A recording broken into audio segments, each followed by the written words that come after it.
Dando continuidade à nossa série, eu queria que você abrisse, por gentileza, a sua Bíblia aí, lá em Provérbios, capítulo 18. Vamos lá? Provérbios, está logo depois de Salmos.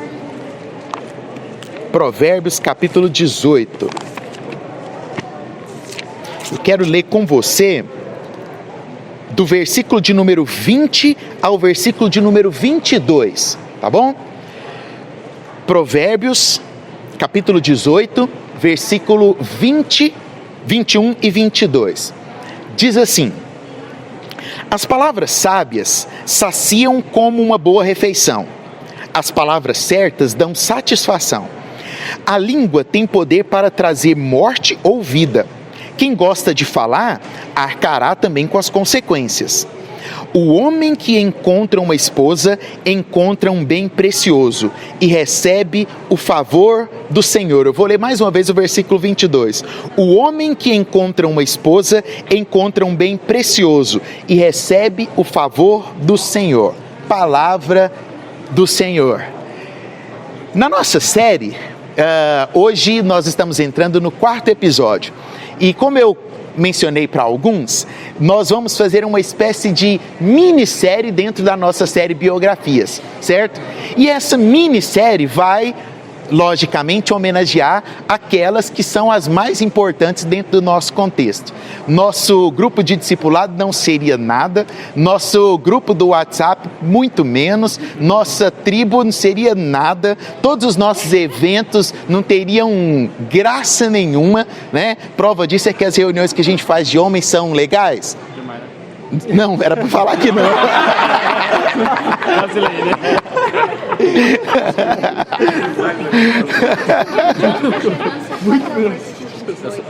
Ah, é? Eu vou ler agorinha.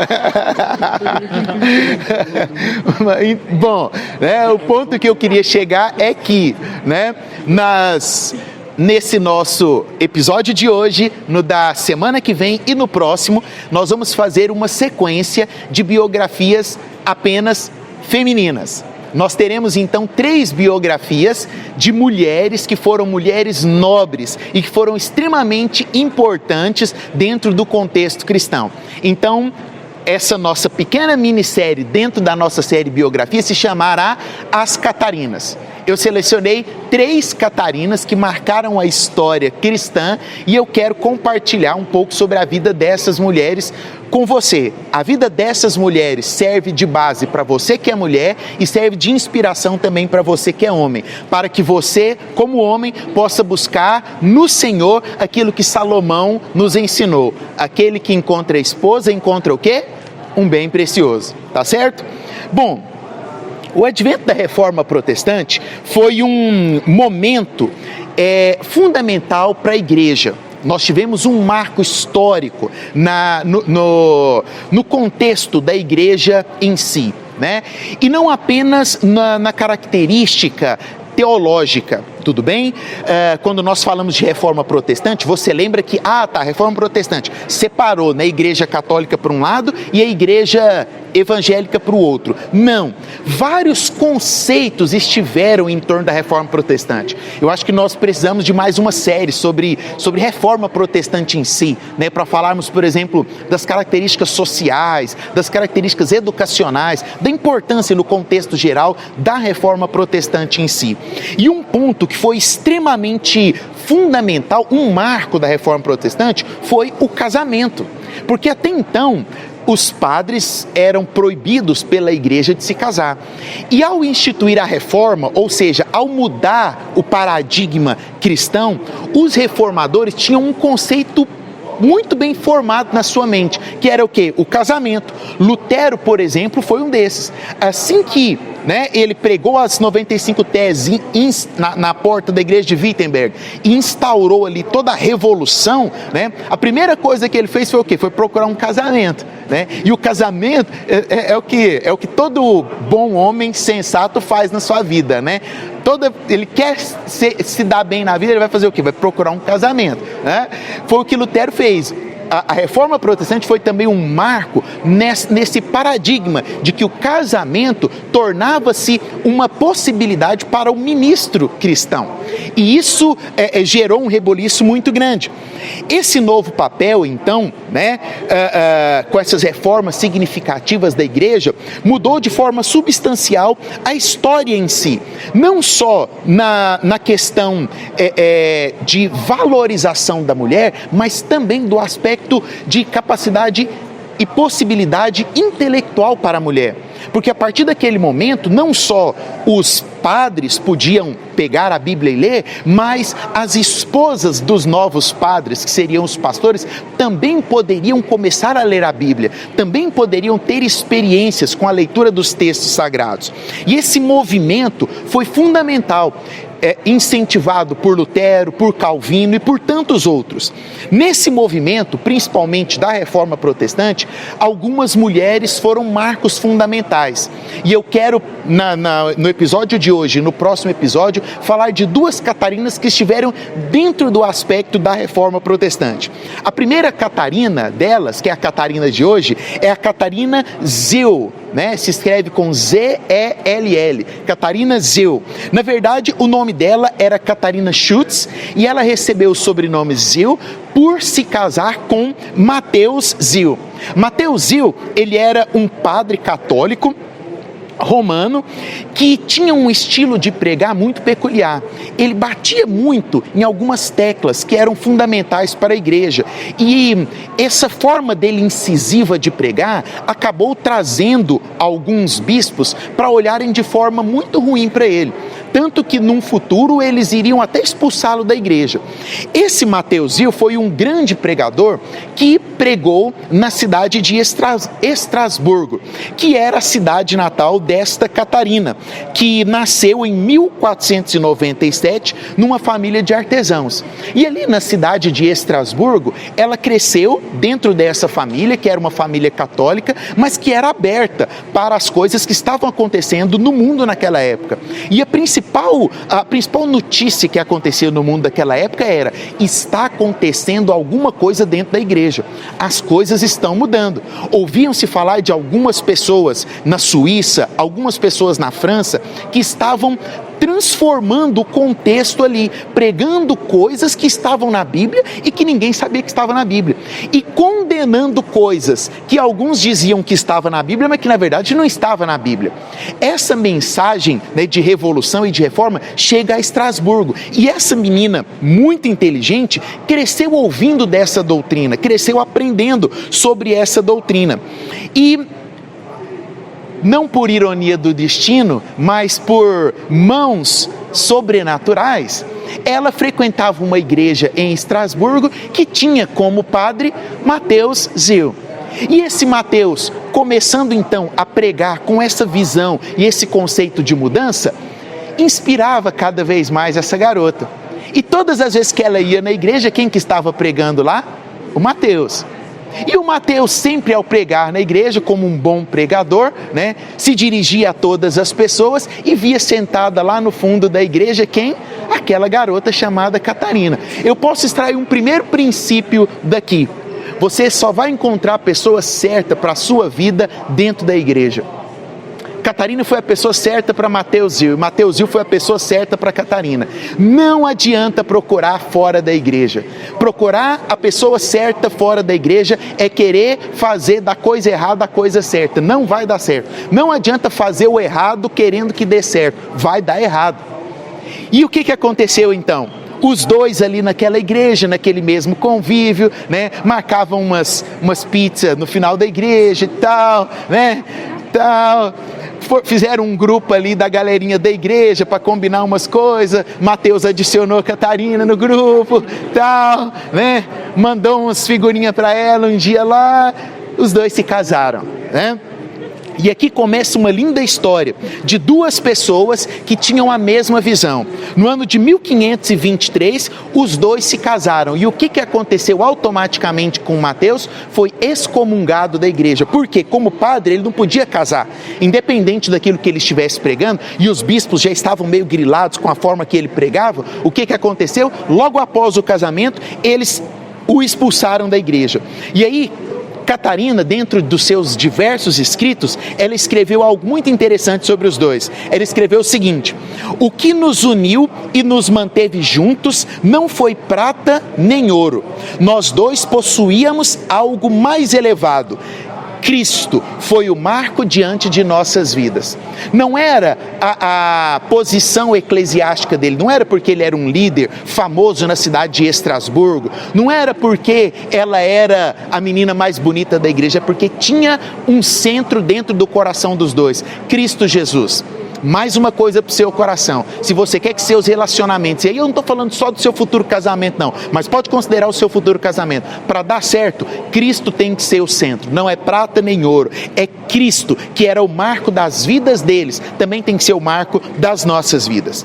Os dois então, casados, começaram a compartilhar atividades eclesiásticas em conjunto, como por exemplo, cuidando de doentes, visitando asilos, acolhendo refugiados. E com essa atividade social deles, eles começaram a sofrer um pouco de perseguição da Igreja Católica, alguns outros cristãos que os olhavam achando que eles estavam fazendo coisas para se promover, quando na verdade eles estavam de fato querendo cuidar da Igreja do Senhor. Certa vez, por conta dessa perseguição, Catarina escreve uma carta para o bispo da Igreja Católica. E nessa carta ela declara o seguinte, ela diz assim: o enlace matrimonial deveria servir de exemplo contra a fornicação dos seus ministros católicos. Um tapa na cara do bispo, né? Porque nós sabemos que desde aquela época a Igreja Católica, por conta dessa proibição do casamento, passava e ainda passa por algumas situações incômodas dentro desse contexto que você sabe que eu estou falando, né? E ela, de forma muito categórica: olha, vocês estão achando ruim o nosso casamento? É muito melhor casar do que ficar cometendo as coisas erradas que os seus ministros cometem, ou seja, uma mulher extremamente ousada. E aí você fala assim: vou ser ousada igual a Catarina, né, meninas? Olha lá, levanta sua mão, repete comigo e fala: vou ser ousada igual a Catarina. Todas as mulheres, vamos lá. Então tá bom então. Teve umas que não falaram, levanta de novo, quero ver todas as meninas. Fala assim: eu serei ousada como a Catarina. Ótimo. Tem mais algumas coisas que vocês vão repetir comigo depois, tá? Outra vez, o bispo pegou e falou assim: esse casal está acabando com a paz da nossa cidade, nós precisamos dar um jeito nesse casal. E ela escreveu outra carta, sabe o que ela disse? Ela disse o seguinte: eu estou perturbando a paz, ao invés de gastar o meu tempo com divertimentos frívolos, visitei presos, nunca usurpei o púlpito e fiz o que muitos ministros deveriam fazer com aqueles que estão na miséria. É isso que está atrapalhando a paz da igreja?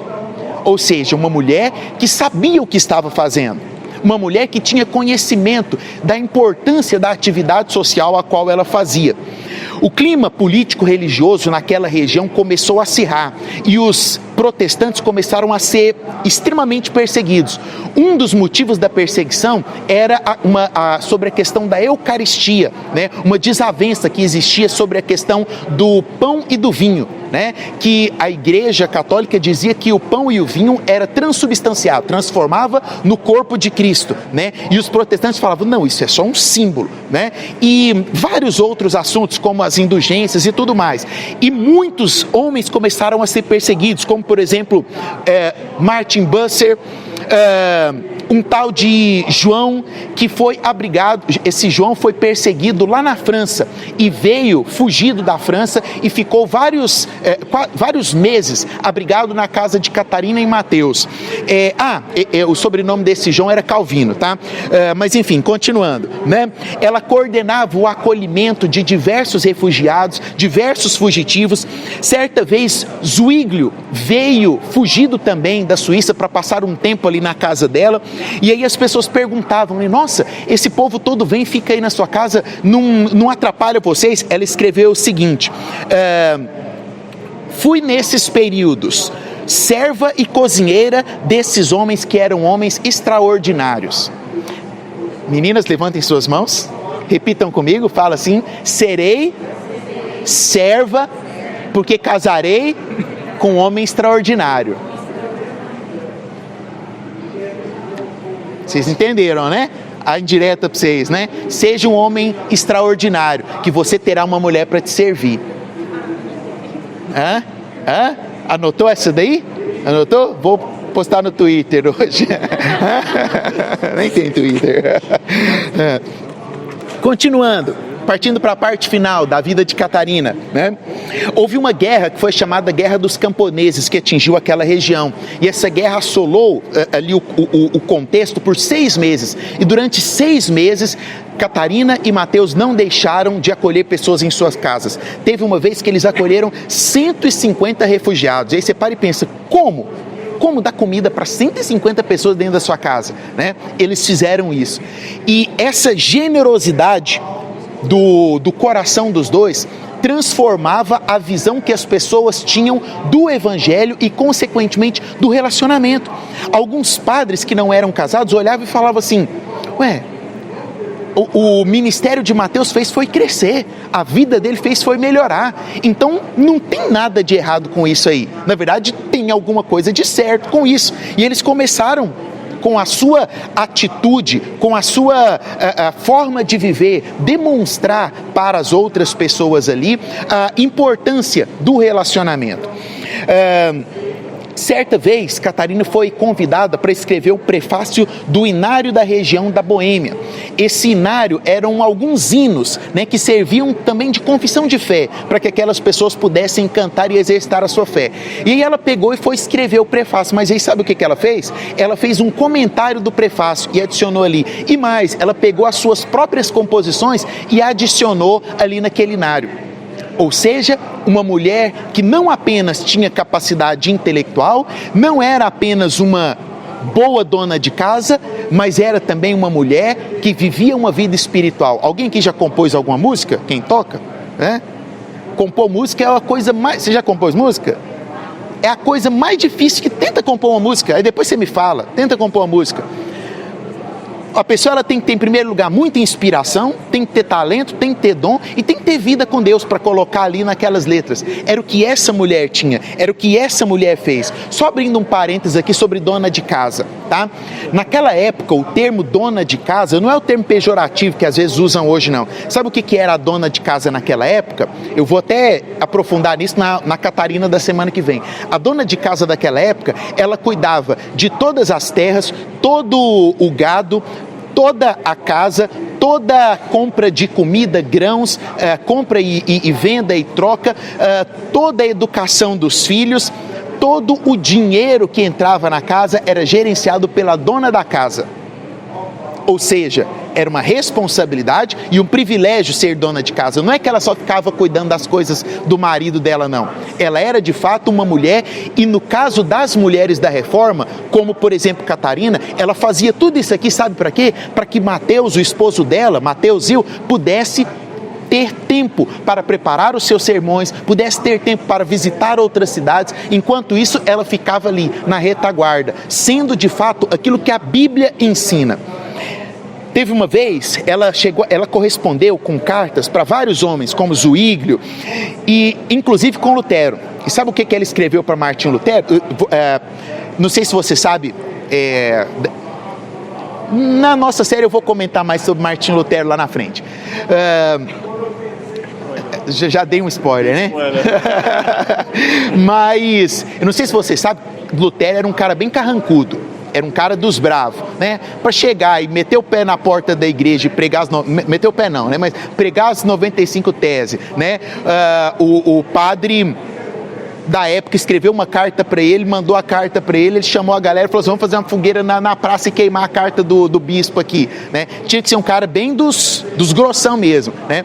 Sabe o que Catarina escreveu para ele? Ela escreveu o seguinte: Lutero, seja mais gentil com os suíços, por gentileza, sobre essa controvérsia da ceia do Senhor. Ela sabia quem era Lutero, e numa de suas cartas ela termina a carta falando, Lutero, seja mais gentil com as pessoas. Ou seja, a visão que nós homens não temos, as mulheres têm, e introduziram essa visão dentro da igreja. Com toda certeza, Lutero parou e olhou e falou assim, vou pegar mais leve aqui com a galera da igreja, né? A igreja precisa do corpo feminino, para que o corpo da igreja seja completo, nós precisamos das mulheres. Enfim, partindo para a nossa conclusão, ela foi autora de cerca de 6 livros, diversas cartas apologéticas com a defesa do cristianismo, demonstrou uma preocupação extremamente grande e peculiar com o bem-estar das mulheres e crianças refugiadas. E aqui eu quero fazer outro parênteses para as feminazes de plantão, né? Cadê as feministas agora na guerra lá da Ucrânia? Cadê as feministas se juntando e falando, vamos para a guerra, nós somos feministas, nós temos o mesmo poder dos homens e tal? Catarina fez 1000 vezes mais que qualquer feminista fez durante toda a história. Abrigou em sua casa refugiados por mais de 6 meses, na época da Guerra dos Camponeses, alimentou pessoas, cuidou de crianças, se preocupou com as mulheres daquela época. As feministas de hoje não preocupam com mulher não. Tá? Só fazendo um parênteses aqui para você. O que Catarina fez, nenhuma feminista durante toda a existência da história conseguirá fazer. Tanto é que ela marcou a história como esposa de um reformador. Enfim, ela teve apenas 2 filhos, mas esses 2 filhos, na sua infância, vieram a falecer. E aquilo que poderia ser uma tristeza muito grande para uma mulher, né, que talvez o maior desejo, né, eu acho que tanto da mulher quanto do homem também é ser mãe e ser pai, né, quando seus filhos faleceram, ela falou o seguinte: isso não aconteceu de forma alguma fora da soberania de Deus. E após o falecimento dos seus 2 filhos, ela era muito chamada por Mateus, seu esposo, de minha auxiliadora. E ele chamava ela minha auxiliadora, minha ajudadora. Aí ela virava e falava assim: eu não passo de uma lasca da sua costela. Isso que é amor, né? Isso que é amor, né? Declaração de amor, né? E aí depois que os filhos dela morreram, o esposo dela, né? Na verdade não o esposo dela, mas as pessoas do contexto começaram a chamá-la de mãe dos aflitos.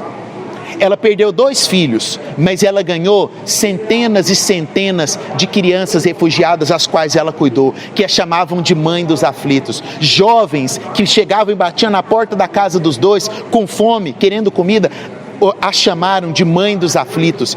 Toda aquela cidade olhava para aquela mulher e a reconhecia como mãe de aflitos. Ela pode até não ter visto seus filhos crescerem, mas ela foi mãe de uma geração e mudou toda uma geração ali na cidade de Estrasburgo.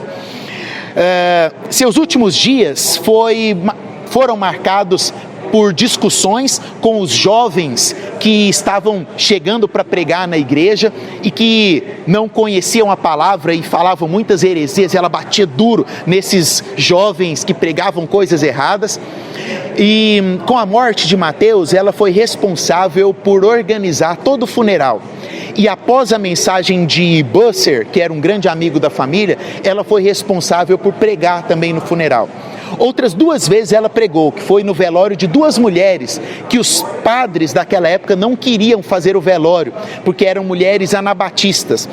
Os anabatistas eram uma classe mais radical dos reformadores. E ela falou: se ninguém quer fazer, eu vou e faço. E ela pregou no funeral dessas outras 2 mulheres e não mais pregou. E aí a gente pergunta, né? Nossa, os reformadores, os grandes homens, ficaram conhecidos, Calvino, Lutero, Zwingli, pelas suas grandes pregações, suas grandes exposições. Essa mulher só pregou 3 vezes na vida? Sim, sim. Porque muitas vezes a nossa pregação maior, ela não é com palavras, mas com as nossas atitudes, com as nossas ações.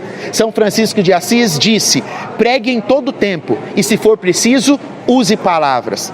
São as nossas atitudes que pregam por nós. É a nossa forma de olhar para o necessitado, é a nossa forma de estender a mão para o aflito. Como conclusão, eu vejo nessa mulher a soma do seu amor com o seu conhecimento bíblico. Ela não era apenas uma mulher que amava os pobres, mas era uma mulher que estudava, que teve a oportunidade, olha que coisa preciosa, talvez o maior ganho dela, né, na vida em se casar com um padre que foi excomungado, foi ter a oportunidade de ter uma Bíblia nas mãos dela, para que ela pudesse ler a Bíblia, para que ela pudesse estudar. Além disso, ela era uma mulher dotada de coragem, e essa coragem dela fez com que ela ficasse conhecida não apenas pelas cartas ácidas que ela mandava para algumas pessoas, mas a coragem também de exercer o papel de mulher na sociedade. Não de fazer partidarismo, como hoje existe. Olha, hoje as mulheres que se escondem atrás do feminismo, elas literalmente se escondem atrás do feminismo. Elas não estão a fim de transformar uma geração, não estão a fim de transformar a nação. Estão apenas escondidas atrás de uma falsa ideologia. E por último, sua maior virtude, que era o seu amor ao próximo, mostrou que ela era de fato um modelo de discípulo a ser seguido. Que nós possamos ter em nossa mente Catarina Zeu como um modelo de discípula e que nós possamos ser discípulos, assim como Catarina também foi. Que haja amor, que haja testemunho e que haja, principalmente em nossas vidas, o desejo de transformar a sociedade. E que o Senhor nos dê fé, que o Senhor nos dê ânimo e principalmente que o Senhor coloque ao seu lado a pessoa certa, que vai potencializar a sua vida como um grande homem, e você ore para que você seja uma grande pessoa que venha transformar a vida de uma outra pessoa, no sentido de que você é responsável por potencializar os dons da menina que você quer casar. E você, menina, é responsável por potencializar os dons do homem que você quer casar. Pense desse jeito, porque o Senhor não quer apenas uma sociedade como nós estamos vivendo hoje, né? Superficial. Eu vejo que um evangelho de verdade, ele se baseia nas ações concretas que começam dentro dos relacionamentos. Que o Senhor possa transformar a nossa história de acordo com esse princípio. Amém? Vamos orar? Eu queria que você guardasse aí 30 segundos para pensar na vida dessa mulher e assim como ela transformou a história da sociedade dela, assim como ela transformou o contexto da família dela, que você também possa seguir o exemplo dela com as suas atitudes e com os seus princípios. 30 segundos e eu encerro com uma oração. Senhor, nós te louvamos, te agradecemos pelo privilégio, ó Deus, de estudar a palavra do Senhor e de conhecer um pouco mais da vida desta ilustre mulher chamada Catarina.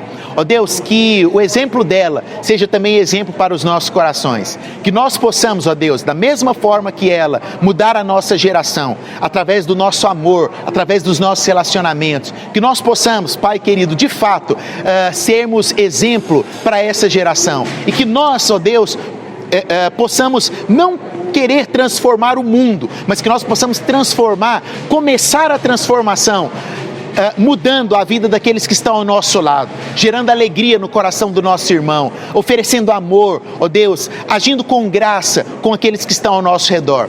Nos guarde, nos proteja e que a Tua graça permaneça conosco. Assim nós oramos em nome de Cristo Jesus, o Nazareno. Amém, amém e amém. Nós finalizamos por aqui o episódio de hoje. Eu te aguardo para continuar acompanhando essa minissérie que nós teremos dentro da nossa série de 3 episódios sobre as Catarinas. Semana que vem te espero aqui e compartilhe esse link com mais alguém. Deus te abençoe.